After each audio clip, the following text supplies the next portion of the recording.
Bonjour, aujourd'hui, l'Histoire corrigée vous présente la nouvelle communication de Ashtar Sheran, reçue le 14 octobre 2019. Ceux qui ne le connaissent pas sont invités à voir notre ancien épisode, dans lequel il était présenté. Bonjour, je suis Ashtar Sheran, commandant de flotte vénusienne. En ce moment, mes transmissions sont perturbées par de mauvaises énergies, émises par les petits gris. Comme je vous l'ai fait comprendre il y a quelque temps par le biais de la voyante Virginie Noël, ceux-ci utilisent des ruses afin de me discréditer.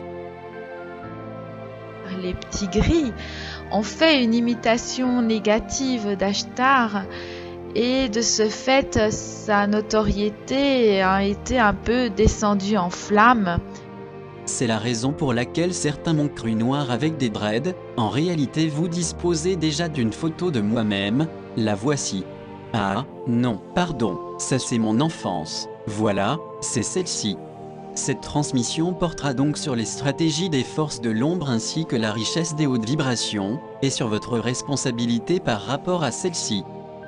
Tout d'abord, sachez que le Christ cosmique est une manifestation de la source centrale, qui, lorsqu'en contact avec votre supraconscience, vous permet de guérir toute maladie.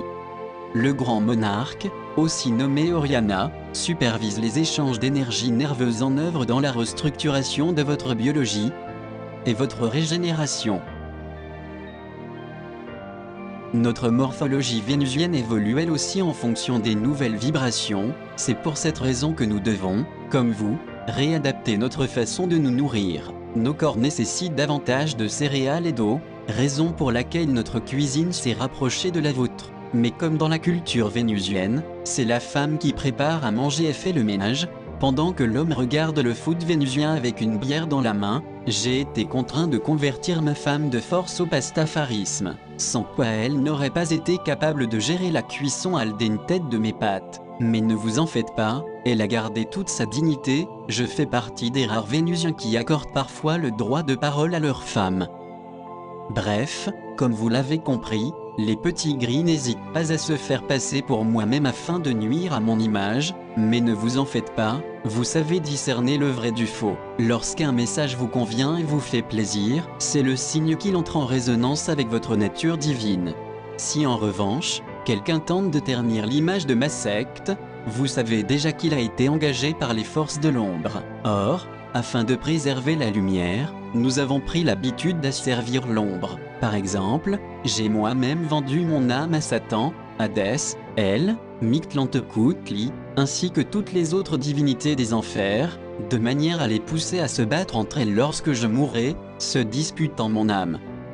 Nous avons également asservi les petits gris, nos actuels esclaves sexuels. Il arrive parfois que l'un d'entre eux s'échappe de sa cave, et tente de se venger, raison pour laquelle ils œuvrent tant à ternir mon image. Mais je ne développerai pas davantage nos pratiques sexuelles, vos lois contre la zoophilie m'interdisent de publier ici des exemples de notre art pornographique. Quoi qu'il en soit, la nutrition joue, comme je vous le disais, un rôle que vous ne soupçonnez pas dans la restructuration de vos cellules. C'est pourquoi je vous ai envoyé mon messager Thierry Casasnovas, afin de lutter contre la désinformation des petits gris.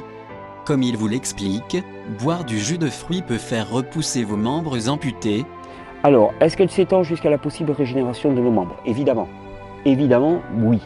Tu as tout le programme pour reconstruire un bras, donc il n'y a aucune raison que le bras ne se reconstruise pas. Malheureusement, les forces de l'ombre œuvrent aujourd'hui encore à le faire passer pour un fou, afin d'empêcher ce secret de s'ébruiter. C'est pourquoi nous lui avons déjà proposé de se couper un bras en direct, lui permettant de prouver ses dires, et donc de se laver de tout soupçon ou accusation calomnieuse. Gardez toujours les bonnes énergies en vous, et écartez les mauvaises, car comme l'a déjà dit Krishnamurti, le bien-être, c'est bien, mais le mal-être, c'est mal. Merci d'avoir pris le temps de recevoir mon message, je vous laisse méditer sur ces paroles. C'était le message d'Ashtar Sheran. Je vous remercie de votre attention, et vous dis à tout bientôt pour de nouvelles aventures.